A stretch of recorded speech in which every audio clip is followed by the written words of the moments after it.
and welcome to Virgo season. Thanks for tuning in to the Embodied Astrology podcast.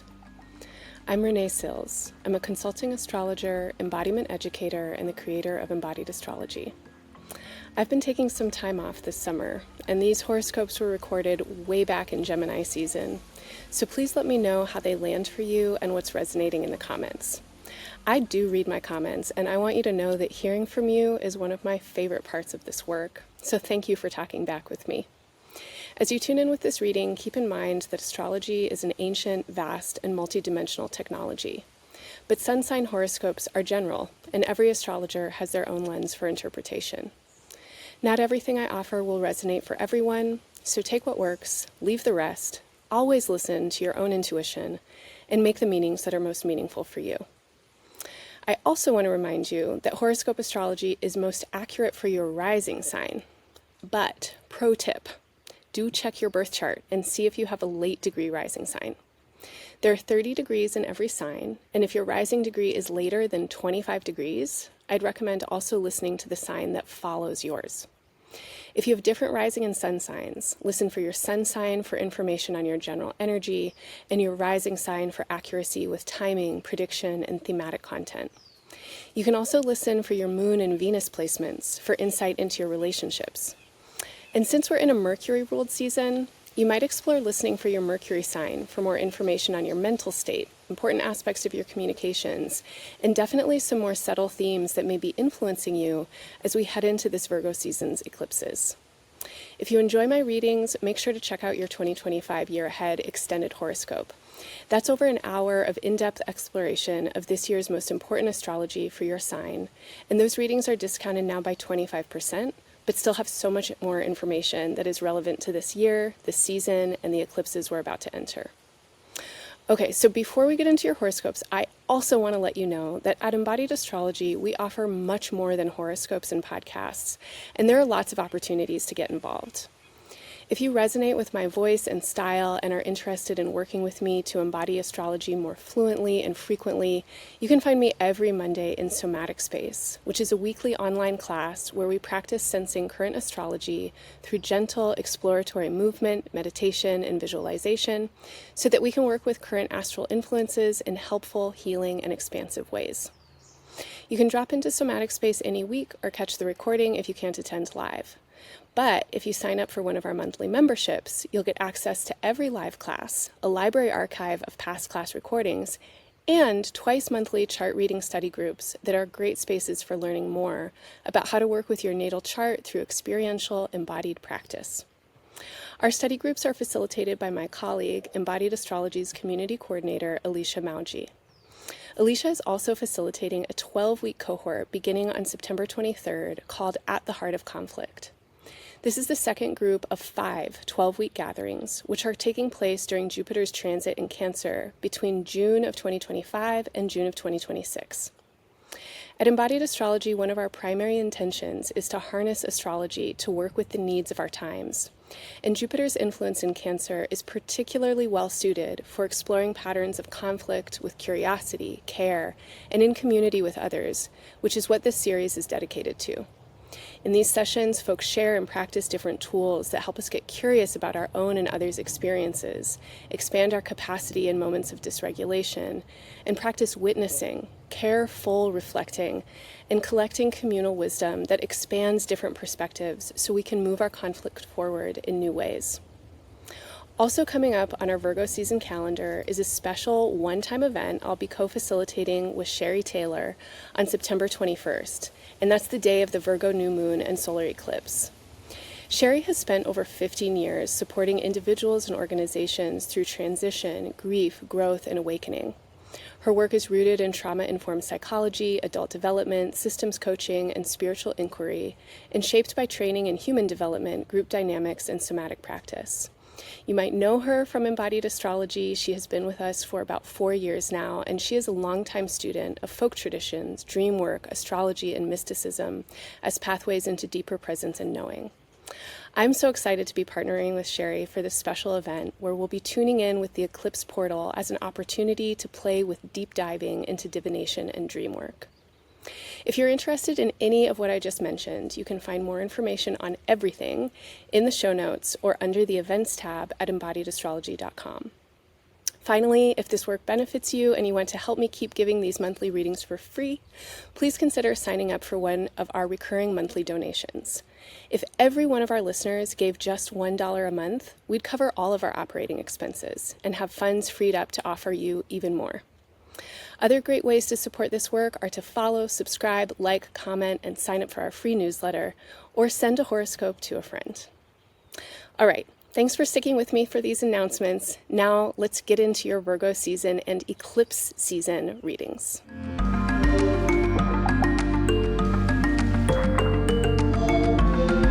All right, Pisces, it is a Virgo season. That means that we are halfway around our orbit from your season. So happy half birthday to those of you who are Pisces suns. You might know this, but whenever we are working with your opposite sign, we are working with an energy that is really about relationship.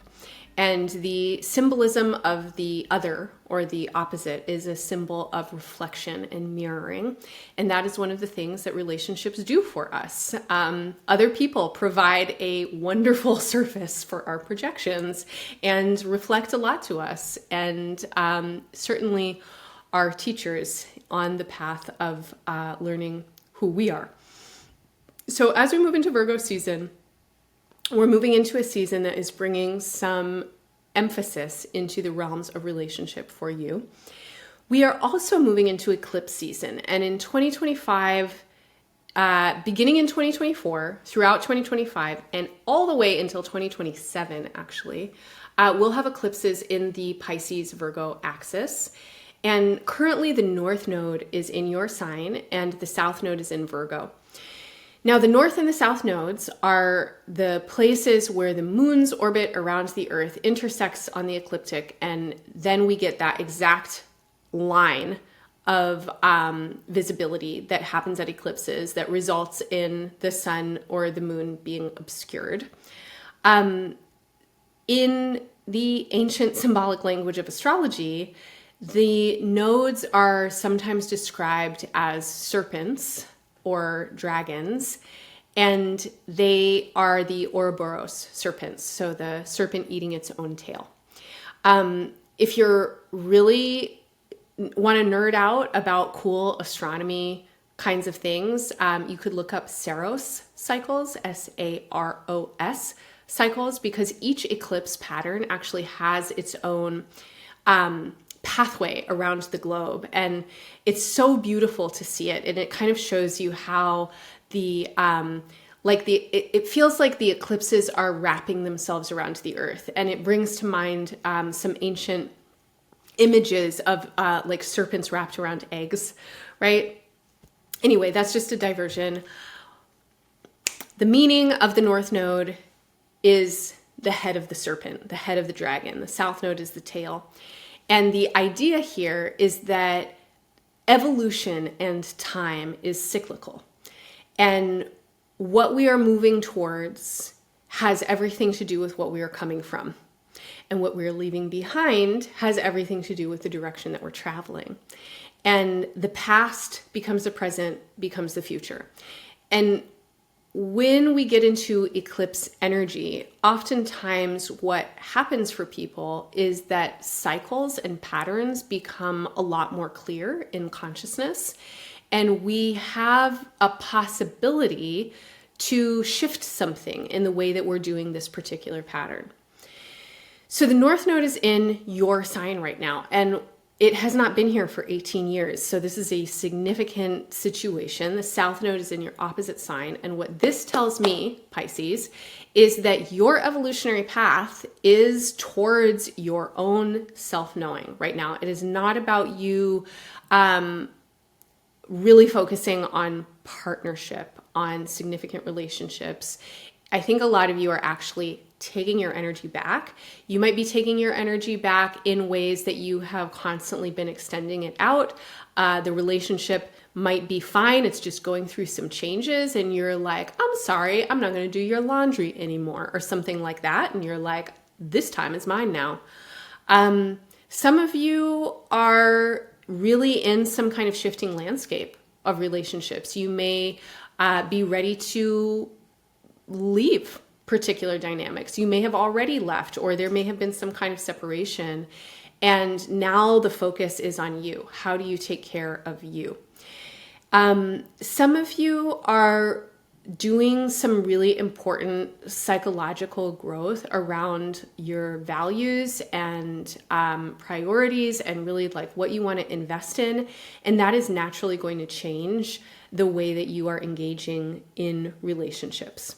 Now, you're always going to be in relationships, right? Because you're a human being, you cannot escape them.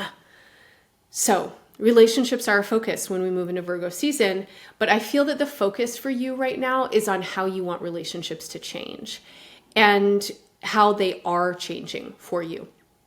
So we enter into the season with a new moon. The very first day on August 22nd is a new moon at the very first degree of Virgo. And then we'll have another new moon and solar eclipse on the very last day of the season, September 21st.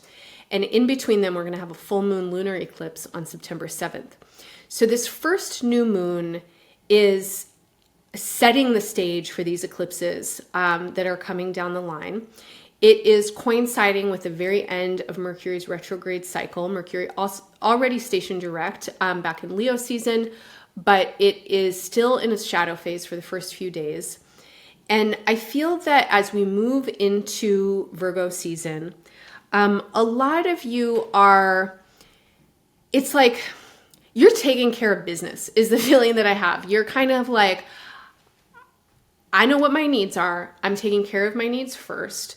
If you have children, young children, you're also taking care of their needs.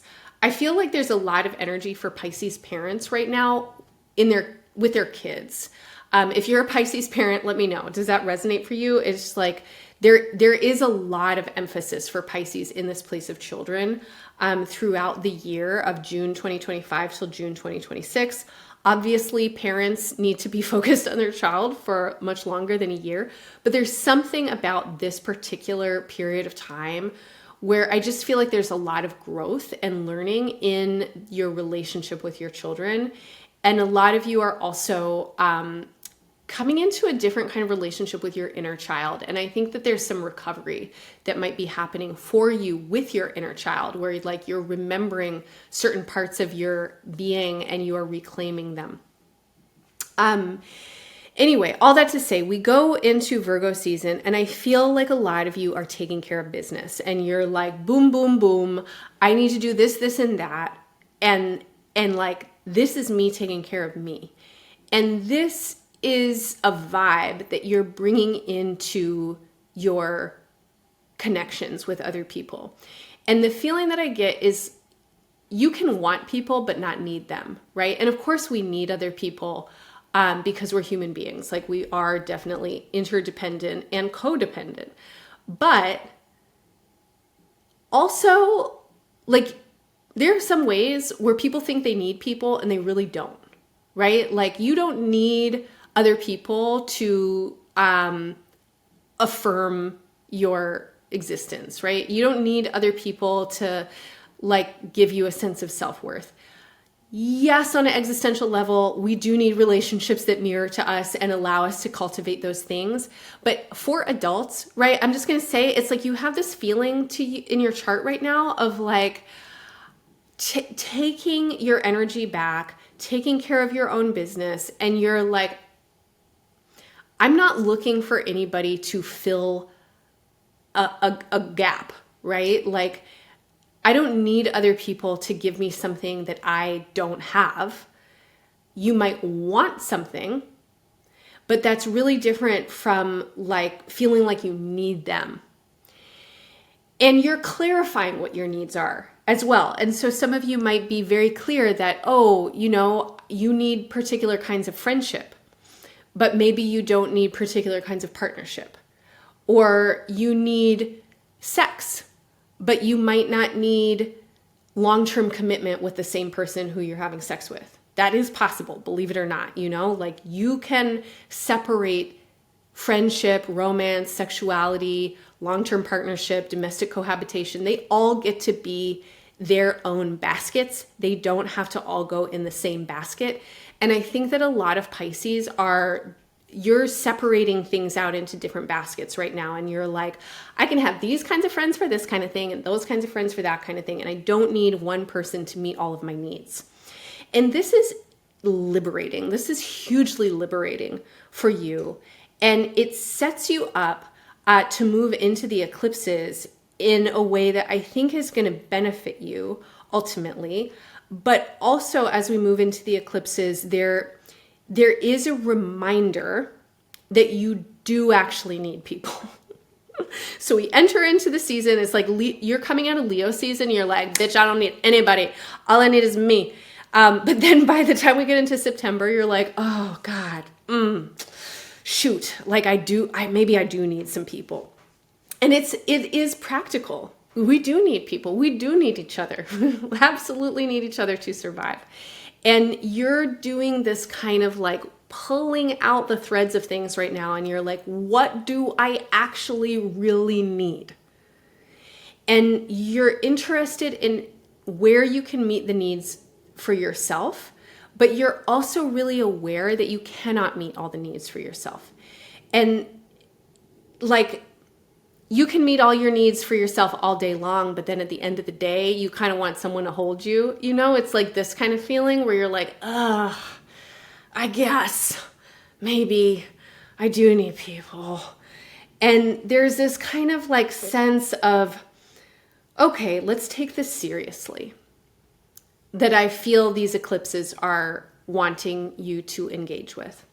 And let's take this seriously is an invitation to be mature about your relationships. And I'm just going to offer my unasked for opinion right now and just say that I think culturally, there is a very, very, very little maturity when it comes to adult relationships that is modeled in like a larger kind of cultural context.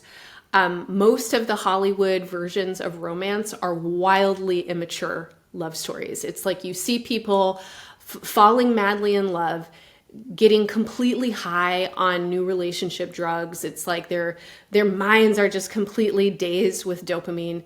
And, you know, and then it's like the movie ends before they even have their first argument or like figure out that the other person farts all night long and, you know, sleepwalks or something like that. It's like there's not really a lot of examples in a kind of popular cultural models that show us how complex and nuanced and subtle and also diverse relationships can be.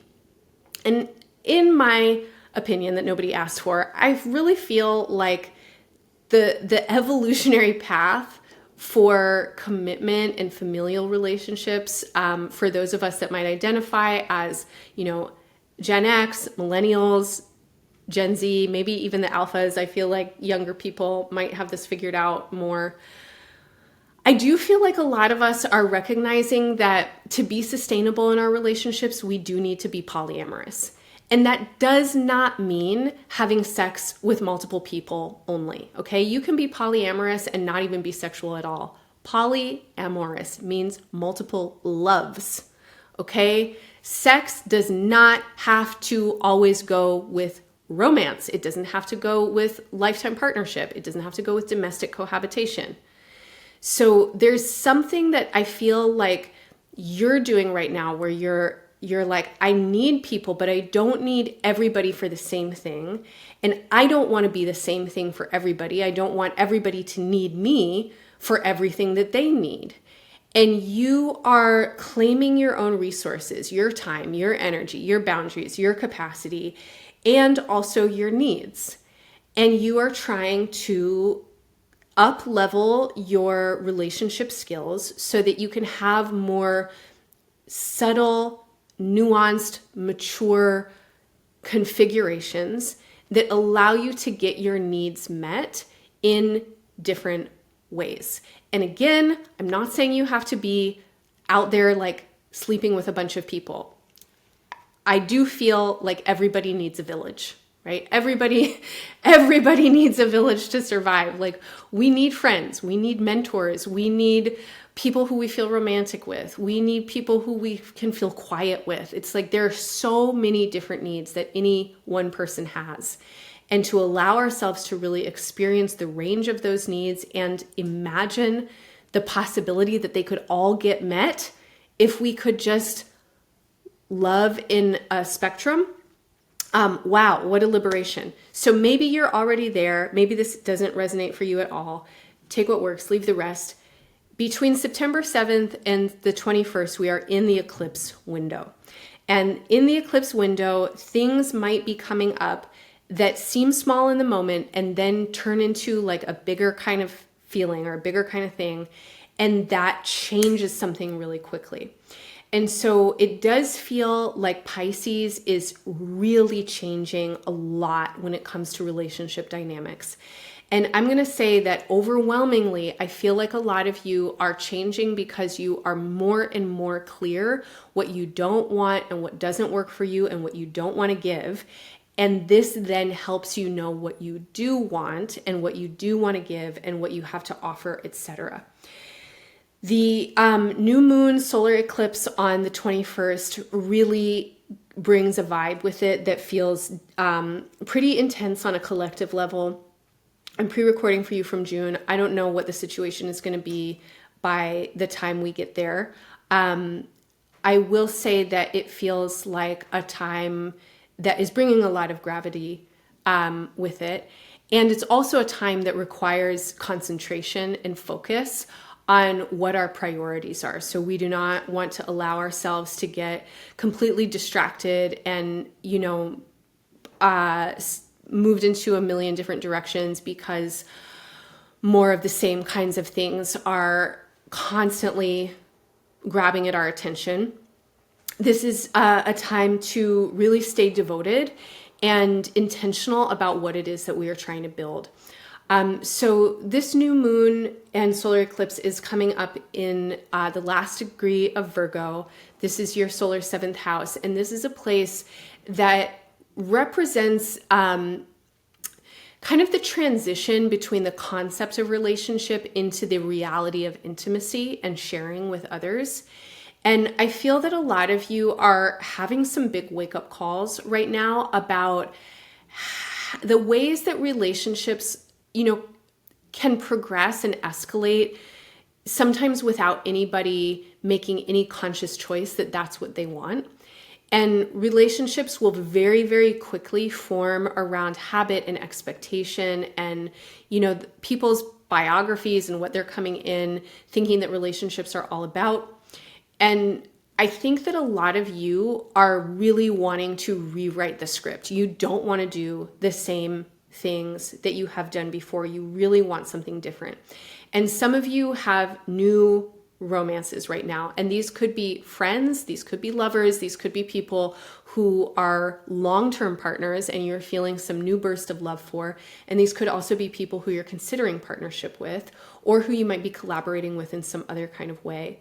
But it feels like this new moon is really wanting to show you that you have options that are different than the ones that you have experienced before. And it might be showing you that by showing you the thing that you've done before. And then you have to feel like, oh, that's that thing. I don't actually want that anymore. And then you have to shift it or you have to change it. So if things are coming up for you in between these eclipses that have you feeling a kind of way about some kind of connection, I really want to encourage you, Pisces, to take it slow. Take the time to feel into your own needs, to feel into your desires. Remember that you don't have to follow anybody's script. You can create relationships that work for you. There are something like 8 or 9 billion people on the planet. You might think that the thing that you want is like nobody's ever going to meet you there, but I promise you someone wants to meet you there. And you want to take the time to craft what it is that you are really called towards. And if people are wanting you to do something and you don't want to do it, or if you feel yourself kind of going into autopilot and doing the thing that you've always done, but you don't want to do it again, let the noticing of it change the behavior. Allow yourself to really feel it, notice what's happening, pay attention to the signs, to the symbols, to the ways that they play out, reflect on what happened in other times, forecast and project what might happen if you continue to go down this path, and then make an informed decision around changes that you can have agency with that help you move in the direction that you want to move, because I think you are ready for a new experience. Okay, with that, Pisces, let's close out your Virgo season reading with an embodiment practice. Over the last couple of months, I've been asking you to tune in with your heart. And I want to ask you to tune in with your heart again right now. And so you might want to use touch. I often just feel actually very comforted by bringing my hands over my heart. And it does really help me tune in with my heart. And so if you want to try bringing your hands over your chest, you might try that. You can close your eyes. You can bring your awareness to your felt sense and inner body. You can take some deep breaths. Your lungs hold your heart, and as you breathe, you might try to sense the space in the center of your lungs.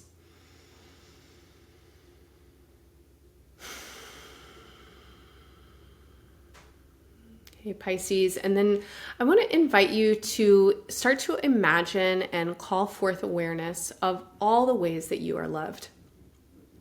And why don't you start beyond the human realm? Why don't you just start with the earth itself as you feel gravity and you feel the way that the earth is just so obsessed with you. It's never going to let you go. And this gravitational bond can never be broken, baby. It is your number one. And the earth loves you so much that it provides everything that you are made of, literally. Maybe you want to feel the way that the sun loves you so much and every single day sends you warmth and light and helps grow the foods that form your body. Maybe you want to feel how the elements love you. Fire, earth, air, water, ether. All those elements. They evoke, provoke, inspire, nourish, ground, substantiate. Maybe you've had animals in your life who just loved you. Every time they saw you, there's a tail wagging, there's a tongue drooling, there's, the pitter-patter of paws running up to you. Maybe you can remember love that human beings have shown you. And allow yourself to receive different kinds of love. Remembering elders and young ones. And feeling friend love and partner love. And it doesn't matter, Pisces, if some of these relationships didn't work out or if they didn't feel loving all the time. Just allow yourself to have one memory, one instance of feeling love.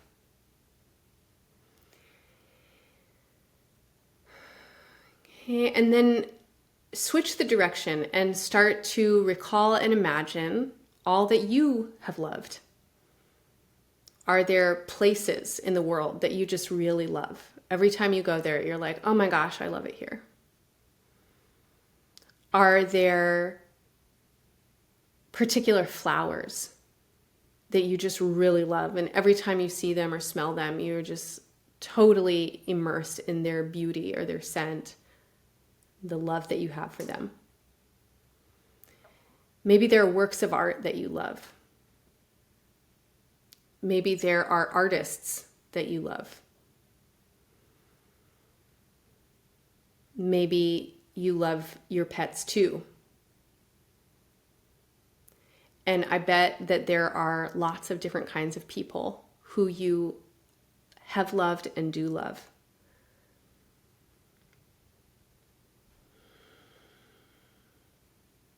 And then I want to offer you an affirmation. And please feel free to change the language of this as you feel. But the affirmation is simple. It is, love is abundant and comes in many forms. Say that to yourself a couple of times. Love is abundant. It comes in many forms. Love is not a finite resource. It is the opposite. The more we love, the more love there is. There is not a scarcity of love. Love is abundant and it comes in many forms. And allow yourself to feel how many different directions you can love and can love you. And in that feeling, if there are any ways that you have been noticing fears or sensations of scarcity around love, or worries that you're not going to get the kind of love that you want and need, or worries that you can't give the kind of love that somebody else wants or needs, take a deep breath in and relax and remind yourself that love is abundant and it comes in many forms. And there is enough love here for everybody to be loved enough. Not everybody's job to love everybody in all the ways that everybody wants to be loved. But there is enough love for everybody to be loved in all the ways they want to be loved, including you, Pisces. Practice with that as many times as you can, especially over the course of these eclipses. Try and affirm that affirmation to yourself over and over and over again. There is enough love, Pisces, for you. There is enough love for the ones who you love. Love is abundant and it comes in many forms. I hope any or all of this reading serves you well, my friend. I'm wishing you all the best in Virgo season and beyond. Bye for now. Hello again. I hope these season's readings feel supportive for you. If they do, drop me a line in the comments and let me know what's landing for you. Also, just a reminder to check out our upcoming events. I already told you about what we have planned for Virgo season in my intro, but make sure to check out our full calendar because we have some really special opportunities to work with embodied practice in alignment with astrology coming up later this year when we'll be hosting Palestinian dancer and choreographer Saed Mansour for a 4-week series that coincides with Jupiter's station retrograde in Cancer, Saturn's station direct in Pisces, and Mercury's retrograde from Sagittarius back into Scorpio. The energies created by this triple presence in the water signs are a portal for deep excavation of our own psyches and identities. And Saed will be leading us into a journey of dancing and moving with the political, social context of our current times. For anyone who's interested in really working deeply with current events and your own identity and embodiment in relation to them, this will be a powerful space for practice and discovery. Again, you can find more information in the show notes or at embodiedastrology.com. And I am sending you so much love through these eclipses and this Virgo season. Bye for now.